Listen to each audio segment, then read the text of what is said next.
საღამო მშვიდობის მთავარი თემა ამინდის პროგნოზია. თქვენ უყურებთ ახალ ამბებს 20 საათზე ირაკლი ჩიხლაძესთან ერთად.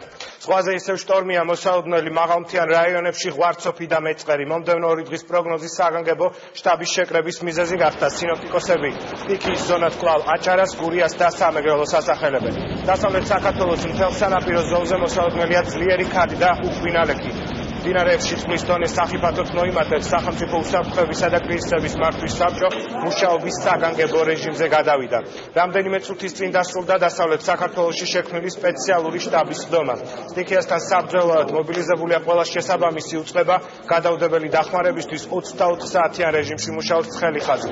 საჭიროების შემთხვევაში დარეკეთ 112-ზე.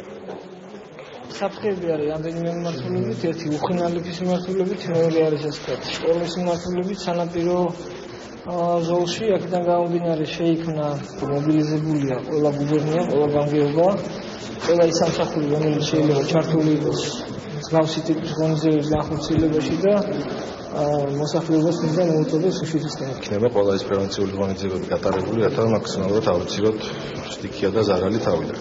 დღეს ასევე ზუსტება ინფორმაცია თუ როგორი მდგომარეობაა დელდორაკზე. თქვენ მოგეხსენებათ ალბათ გავრცელებულია დელდორაკზეც არის მაქსიმუმ დიდი ნალექი და შეიძლება დელდორაკზეც გაიმოს გავსი სტიქიური მდგომარეობა იყოს. 60 წლის რაც მოხდა და რაც იყო მიახლოებით იგივე პროგნოზია, ასე ვთქვათ, გარემოსაცვიდან გაუვლით თუ რა პრევენციები შეიძლება აკეთეს სხვადასხვა რეგიონებში, სხვადასხვა რეგიონებიდან გუბერნატორები არიან ჩამობრძანებული, შევიკრიბეთ და ყველა რეგიონს განვიხილავთ.